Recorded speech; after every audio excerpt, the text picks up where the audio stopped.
ओम ओम विश्वानि देव सवितर्दुरितामुपैः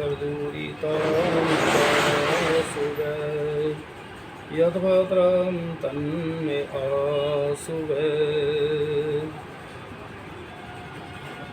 आर्यवेद दर्शन पर पहले से मेरा मुक्ति का विषय चल रहा है और आज भी मुक्ति विषय पे मेरी चर्चा रहेगी।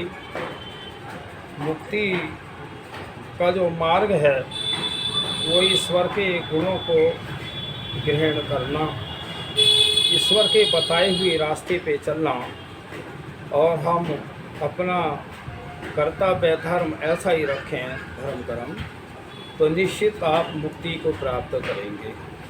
और कहीं हम उल्टा ईश्वर के बताए मार्ग पे न चल करके उल्टा चलेंगे तो फिर मुक्ति प्राप्त नहीं होगी। इस पे आज चर्चा रहेगी भजनों के माध्यम से।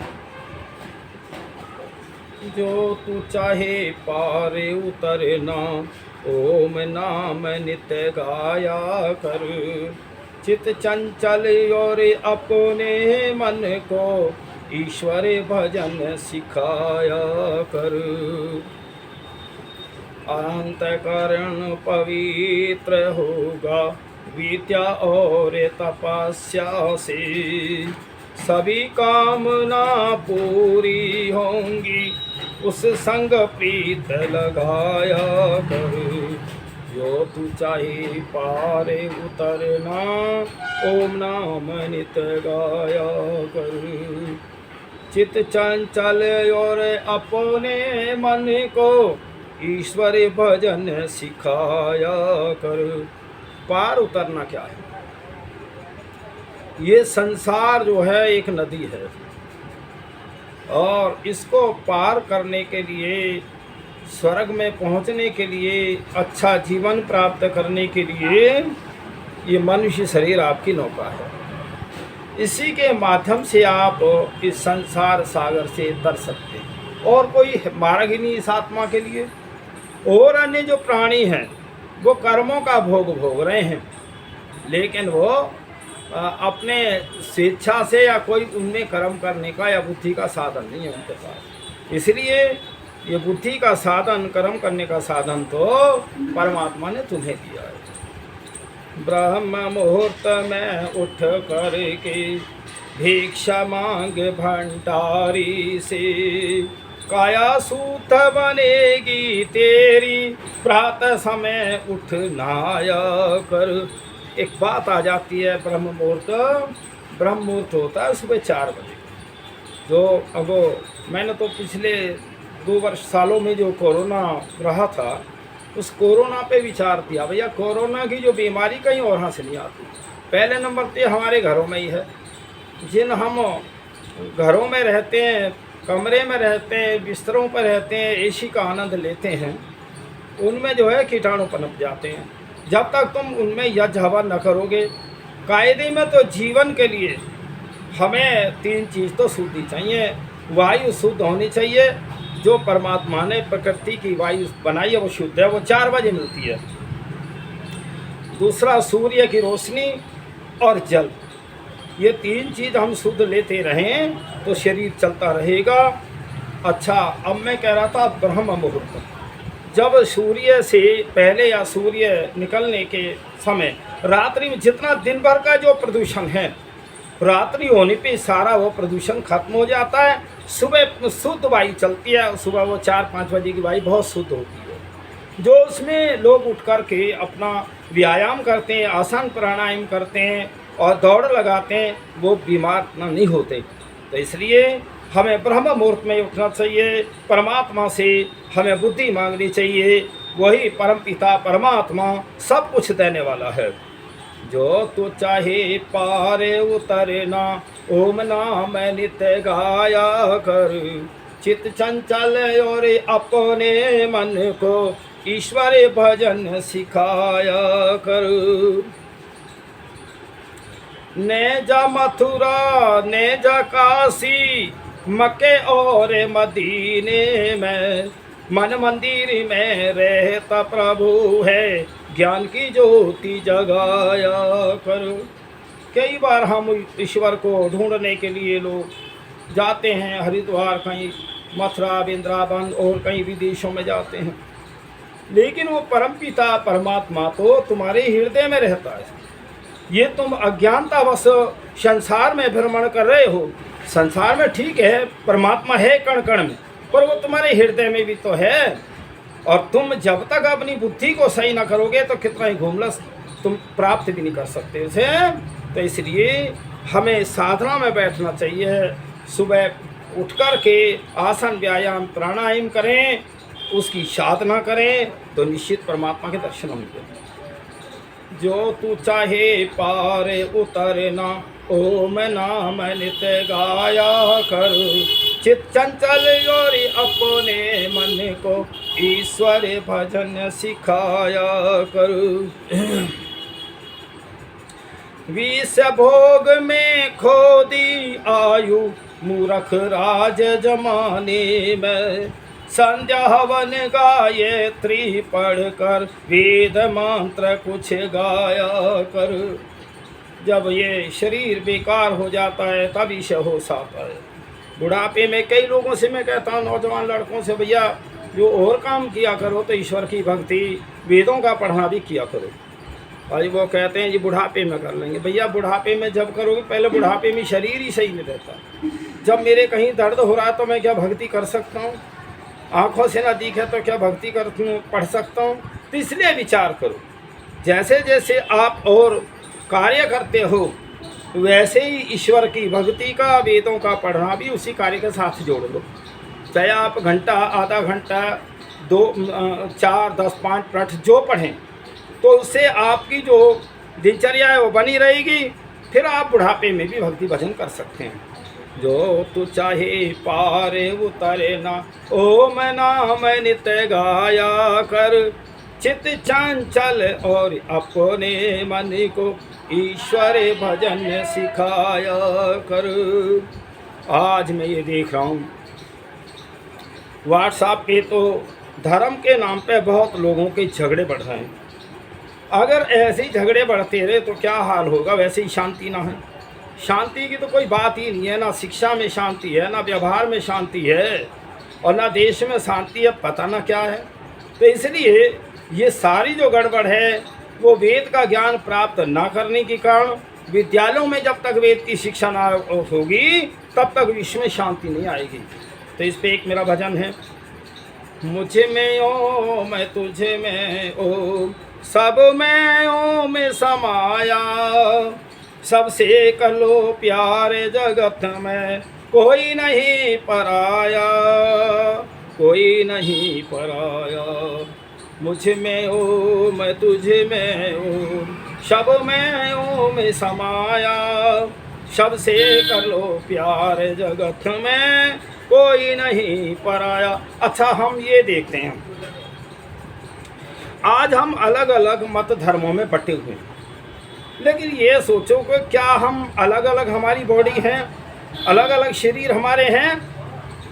शरीर हमारे सब एक से ही हैं, खून जैसा एक जैसा ये, हड्डी और जो भी आँख नाक सब एक से जैसे ही। तो परमात्मा ने तो हम कोई बांटे हैं। वो परमात्मा तो हमारा पिता है, वो हम सबकी भलाई चाहता है, वो हम सबका कल्याण करना चाहता है।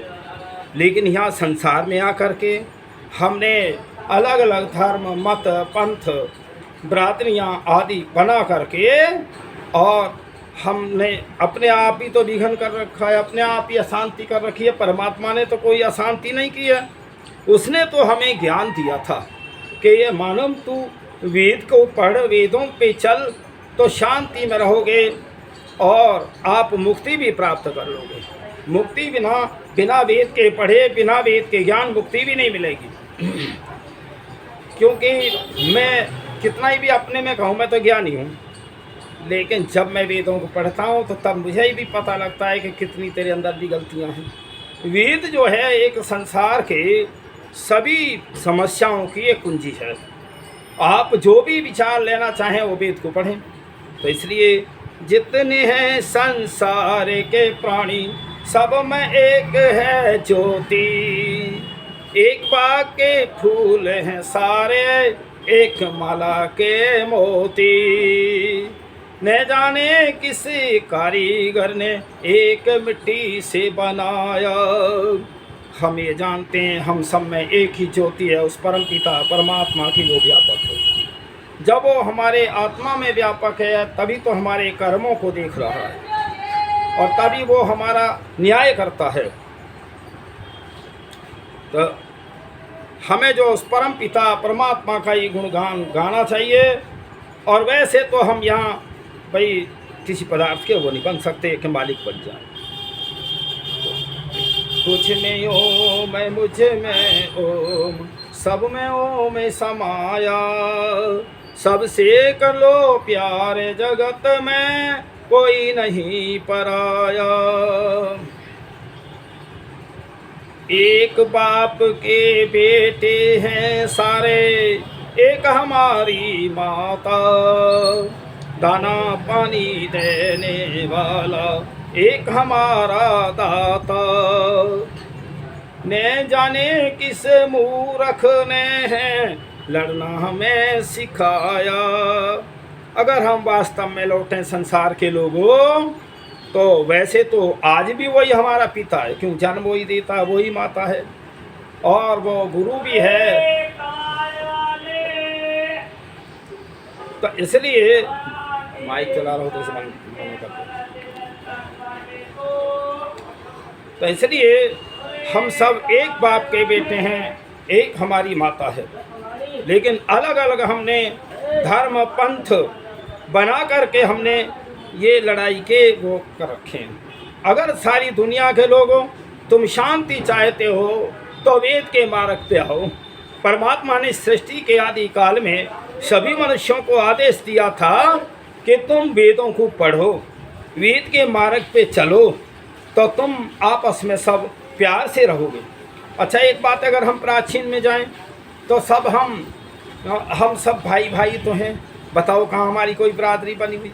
जब जन्म बच्चा लेता है क्या वो ब्राह्मण बन के आता है या क्षत्रिय बन के आता है या वो वैश्य बन के आता है या कोई और बन के आता है? लेकिन जैसे जैसे वो गुणकर्म स्वभाव उसके मनुष्य के होते हैं वैसा वो बन जाता है। तो इसलिए परमपिता परमात्मा के यहाँ से सभी एक जैसे ही उत्पन्न होते हैं, एक जैसे ही पैदा होते हैं। पर जैसे जैसे माँ के संस्कार होते हैं, पिता के संस्कार होते हैं, गुरुओं के संस्कार होते हैं और राजा के नियमों वैसा ही वो बन जाता है। तो ये सारा सिस्टम सही कर लिया जाए कि माँ के विचार सही हों, पिता के सही हों, गुरुओं के सही हों, राजा भी एक नियम बनाए राज्य के, तो बिल्कुल जो है यहाँ शांति हो जाएगी। मुझ में ओम मैं तुझ में ओम, सब में ओम समाया। सबसे कर लो प्यार जगत में कोई नहीं पराया।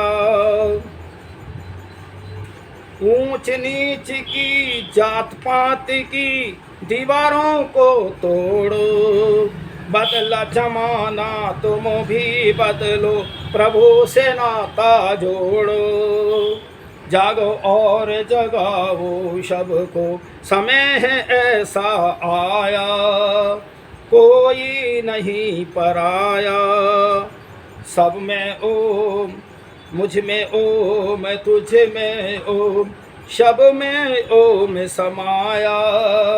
शब से कर लो प्यार जगत में कोई नहीं पराया।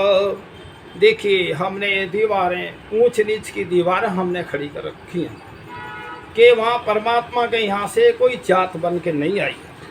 जात बन के आई हैं जैसे मैं एक मनुष्य हूँ, मनुष्य की जाति है, गाय जाति अलग है और जितने प्राणी हैं, चींटी की जाति, हाथी की जाति, कुत्ते गधे जितने भी हैं इनको जातियाँ कहते हैं। और मनुष्य जाति में कोई जाति नहीं है, वो उनके गौणिक नाम है, कार्मिक नाम है, बाकी तो मनुष्य ही है वो, चाहे वो किसी उसमें रहे। इन जात पात की दीवारों में अगर हम ये देखें हजारों प्रकार के ऊंच नीच के झगड़े हैं, वो झगड़े ही बहुत हैं। तो इसलिए इस संसार के लोगों ये सोचो मैं वास्तव में कौन? मैं एक आत्मा हूँ, परमात्मा ने मुझे यहाँ भेजा है मेरे कर्मों के द्वारा मुझे जो है मैं ये अब भी कर्म कर रहा हूँ, मृत्यु के बाद में जो मेरे इस जीवन में कर्म होंगे उसके अनुसार परमात्मा मुझे अगला जन्म देगा।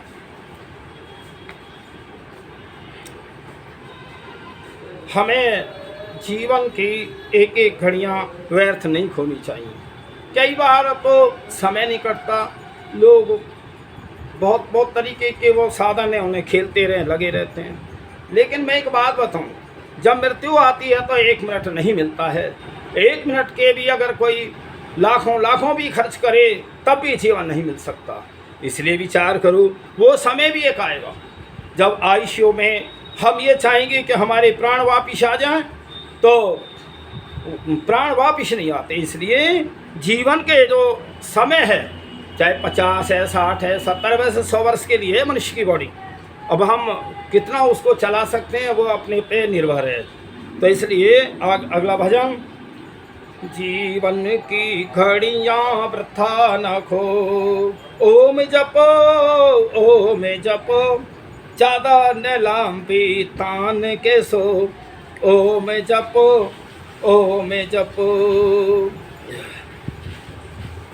जीवन की घड़ियाँ वृथा न खो, ओम जपो ओम जपो, चादर लंबी तान के सो, ओम जपो ओम जपो। ओम ही सुख का सार है, ओम ही प्राण आधार है, इसकी प्रीति न मन से तजो, ओम जपो ओम जपो। ओम के जाप से बहुत सारे आप पापों से बच जाते हैं, बुराइयों से बच जाते हैं। तो इसलिए हमें ओम का जाप करना चाहिए। जीवन की घड़ियाँ वृथा न खो, ओम जपो ओम जपो, चादर लंबी तान के सो, ओम जपो ओम जपो। देखिए, एक सज्जन थे जो 5 टाइम नमाज पढ़ते थे, और वो मिस्त्री थे, कारीगर थे, वो हमने उनको रखा। उन्हें शर्त रखी पहले कि जी मैं 5 टाइम नमाज ज़रूर पढ़ूँगा, तो काम तो चाहे मेरे से आप 1 घंटा और फालतू करवा लें। मगर चलो, तो एक दिन वो जब 5 टाइम नमाज पढ़ने जाते तो एक माला और रखते थे, वो जो है आते जाते माला का जाप करते। मैंने कहा एक बात सुनो मियाँ जी, तुम 5 टाइम खुदा का नाम लेते हो, यही कौन सा काम है, अब तुम माला क्या फेरते रहते हो। बहुत अच्छे पते की बात है, मैं तो अच्छी अच्छी बात सबकी ग्रहण करता हूँ, गलत बात कहीं की भी ग्रहण नहीं करता। तो इसलिए उसे एक बात कही कि देखो, मेरा जो मन है वो खुदा में लगा रहता है। जब मैं ये माला फेरता हूँ, खुदा का नाम लेता हूँ, तो मेरा जो मन है कहीं भटकता नहीं है। इसलिए संसार के लोगों, तुम अपना जो विचार है वो परमात्मा में लगाए रहो, उसको याद करते रहो, तो ये संसार की बातें हैं वो तुम्हारे सामने नहीं आएंगी। आपका जो मार्ग है, आपका जो वो है, वो बहुत अच्छा रहेगा। इसलिए ये मन हमें भटकाता है, मन ही बुराइयों में ले जाता है। जीवन की घड़ियाँ वृथा न खो, ओम जपो ओम जपो, चादर लंबी तान के सो, ओम जपो ओम जपो। यह चोला मिला शुभ कर्म का, करने को सौदा धर्म का, इसके सिवा दूजा मार्ग नहीं कोई, ओम जपो ओम जपो। यह चोला मिला शुभ कर्म का, करने को सौदा धर्म का, इसके सिवा दूजा मार्ग नहीं कोई, ओम जपो ओम जपो। जीवन की घड़ियाँ वृथा न खो, ओम जपो ओम जपो, चादर लंबी तान के सो। मन की गति संभालिए, भक्ति की आदत डालिए, धोना जो चाहे इस जीवन को दो। तो देखिए, जीवन धुल जाएगा, जीवन साफ सुथरा हो जाएगा, तो मुक्ति आपको अवश्य मिलेगी। तो इसलिए मन की गति संभालिए, भक्ति की आदत डालिए, धोना जो चाहो इस जीवन को धो। ओम जपो, ओम जपो, जीवन की घड़ियाँ वृथा न खो।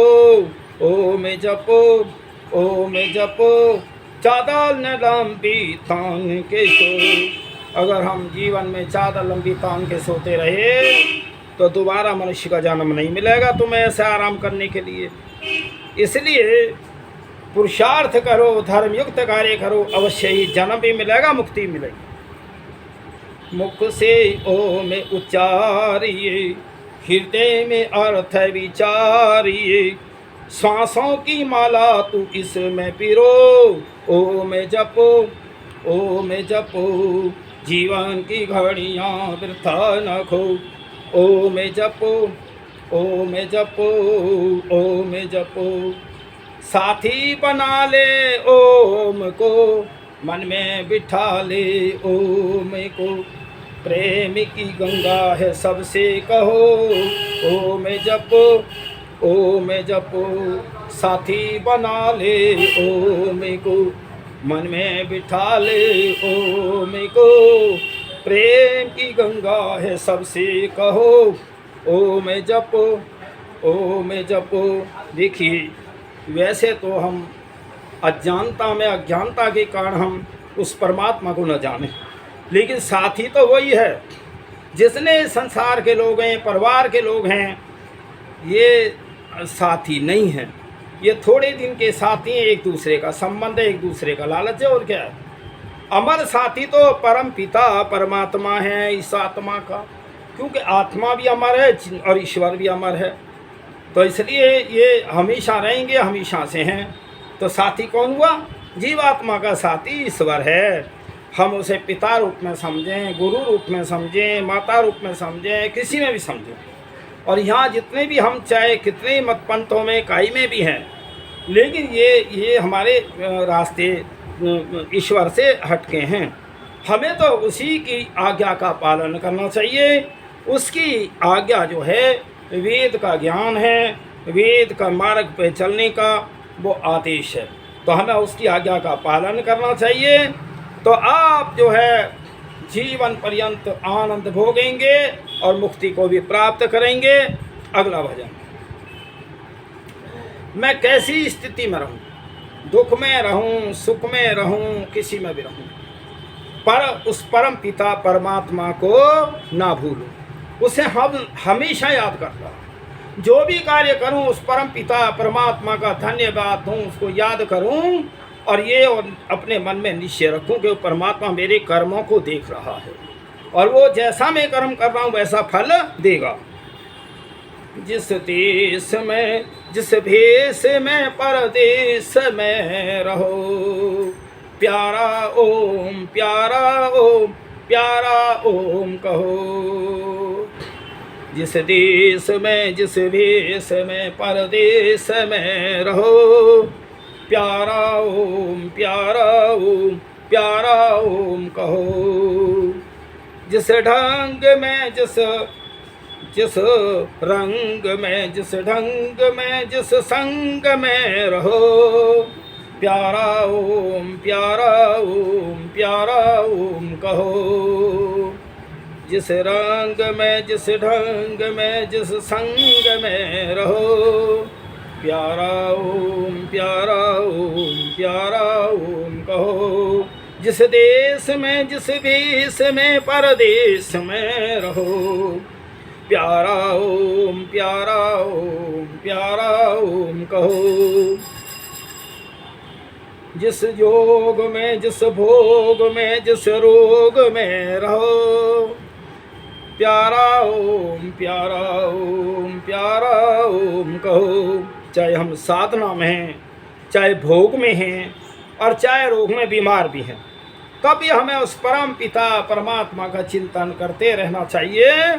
वही हमारे दुखों को दूर करने वाला है, और कोई मार्ग ही नहीं। जिस योग में, जिस भोग में, जिस रोग में रहो, प्यारा ओम, प्यारा ओम, प्यारा ओम कहो।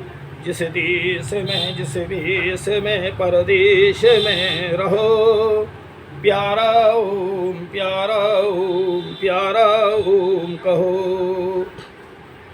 जिस काम में जिस नाम में जिस धाम में रहो, प्यारा ओम प्यारा ओम प्यारा ओम कहो। जिस काम में जिस नाम में जिस धाम में रहो, प्यारा ओम प्यारा ओम प्यारा ओम कहो।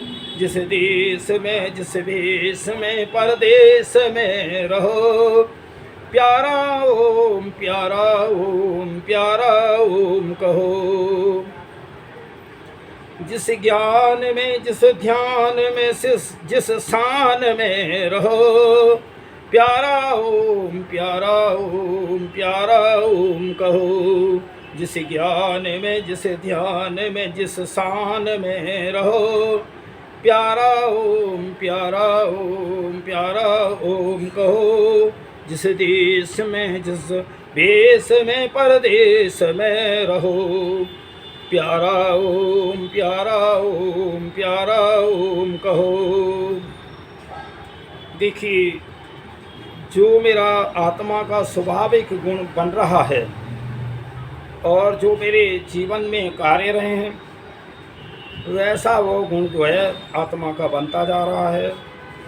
और अंत समय में जैसा मेरा स्वाभाविक आत्मा का गुण होगा, वैसा ही मेरा अगला जन्म उस कर्म का फल परमात्मा देगा। मुक्ति के कर्म तो जब ये आत्मा बहुत अधिक धर्म कार्य करता है, न्यून में पाप के कार्य होते हैं, तो आत्मा मुक्ति में चला जाता है। और जब इसके भोग के कार्य होते हैं, तो भोग के अनुसार इसे वैसा जन्म मिलता है। मनुष्यों में भी कई प्रकार के हैं, बहुत सुख भी मिलते हैं, कम सुख भी मिलते हैं, और गरीबी में दुख भी भोगना पड़ता है। तो ये सारे हमारे कर्मों का फल है। तो इसलिए ये मनुष्य होनी, कर्मी होनी है। ये धर्म कमाने के लिए, पाप कमाने के लिए नहीं है, लड़ाई झगड़ा करने के लिए नहीं है। अच्छी अच्छी बातें जीवन में ग्रहण करो, उन्हें अपने आचरण में लाओ, निश्चित ही आपकी मुक्ति होगी। चाहे आप किसी धर्म मत में हैं, किसी में कोई पक्षपात परमात्मा के यहाँ नहीं, उसमें उसके यहाँ तो कोई धर्म मत है ही नहीं। उसका धर्म और मत जो है उससे वेद का ज्ञान है, वेद वैदिक धर्म है, और तो बाकी मनुष्यों ने बना रखे हैं। इन्हीं के कारण इन धर्म पंथों की कहानी झगड़े बढ़ रहे हैं, और कोई कारण नहीं है इनका। अगर हम असलियत में जाएं कि वास्तव में असलियत है क्या, तो असलियत इनमें दिखाई भी नहीं दे रही। जो भाई कहीं जो है अज्ञानतावश हम उस परमात्मा को कुछ का कुछ बता रहे हैं। तो इसलिए ये अज्ञानता है। और ज्ञान प्राप्त करना चाहते हो, मुक्ति प्राप्त करना चाहते हो, तो वेदों को पढ़ो। अच्छा, एक बात और है, जितना मैं ये बोलता हूँ वे वेदोक्त मेरी अपनी जीवन की साधना रही है। इतने जल्दी तुम समझने भी नहीं पाओगे। आप वेदों को अवश्य पढ़ें। वेदों से तुम प्रत्येक शब्द को तब समझने पाओगे। और तुम कहीं ऐसे प्रश्न करो कि हमारे प्रश्न का ये उत्तर दो, मैं उत्तर भी नहीं दूंगा। इनके उत्तर स्वयं ही, जितना मैं वाणी में बोलता हूँ, उनके उत्तर स्वयं हैं उसी के अंदर। आप कई बार पढ़ें, आपकी शंकाएं दूर हो जाएंगी। और मेरा किसी से मतभेद नहीं है, ना मेरा कोई धर्म या कोई मेरा और नहीं है। मेरा तो धर्म वैदिक धर्म है, सबके लिए समानता का है, सबको ज्ञान देने का है। ये मैंने ये सोचा है। मैंने जो जीवन में पढ़ा, जो जीवन में जाना, मैंने ये सोचा कि भाई वो ज्ञान भी हमें औरों को बताना चाहिए। और ये है भी वैदिक धर्म की बात। जितना ज्ञानी कोई भी है, अच्छा अनुभवी है, तो दूसरों को अनुभव दो। कहाँ प्रतिबंध है कि मैं कल को, अच्छा मैं किसी को ज्ञान नहीं देता, मैंने खूब पढ़ा है, तो कल को मेरे मरण मृत्यु के बाद में वो ज्ञान मेरे साथ चला जाएगा। मैंने उसका तो कोई वो किसी का उपकार ही ना किया। इस संसार के लोगों, तुम अच्छे अच्छे कर्म करो, तुम किसी से लड़ाई झगड़ा मत करो, खान पान शुद्ध रखो, अंडे मांस मत खाओ, शराब मत पियो, और निश्चित जो है किसी आत्मा को मत सताओ, किसी को मत मारो, मुक्ति की तरफ जा रहे हो। ये सारे कर्म मुक्ति के हैं। और कोई लड़ाई झगड़ा करके, किसी का नुकसान करके, और किसी को मार करके या चोरी करके चाहे कि मैं मुक्ति में चला, बिल्कुल भी नहीं जा सकता। और कई बार तो ये है कि परमात्मा हमारे कर्मों को क्षमा कर देगा, परमात्मा बिल्कुल भी क्षमा नहीं करता। मान लीजिए मैंने किसी व्यक्ति को मार दिया, अब मैं बैठा हूँ, परमात्मा अब मेरी से गलती हो गई, मुझे क्षमा कर दे, मेरी गलती हुई, मेरी को क्षमा कर दे। तो अच्छा, मेरे तो गलती क्षमा कर दी परमात्मा ने, और जिसको मार दिया उसको भगवान क्या देगा? तो ये संसार के लोगों, परमात्मा के यहाँ क्षमा नाम की वस्तु इन चीज ही नहीं। परमात्मा कभी कर्मों को क्षमा नहीं करता। जो भी कर्म करो वो सोच समझ के किया करो, उनका फल अवश्य ही आपने भोगना पड़ेगा। और यही मुक्ति का कर्म है। अच्छे कर्म मुक्ति की तरफ ले जाते हैं और गलत कर्म आपको जो है नरक की तरफ ले जाते हैं, दुखों की तरफ ले जाते हैं, कष्ट की तरफ ले जाते हैं। विशेष सुख का नाम मुक्ति है और विशेष दुख का नाम नरक है। तो इसलिए ये संसार के लोगों सोचो, तुम मुक्ति प्राप्त करना चाहते हो तो अच्छे अच्छे कर्म करो, धार्मिक कर्म करो, यज्ञ हवन करो और दूसरों की सेवा करो, तो अवश्य तुमको मुक्ति मिलेगी। और मैं आज का जो मेरा विचार है मैं वो यही समापन करता हूँ। ओम शम।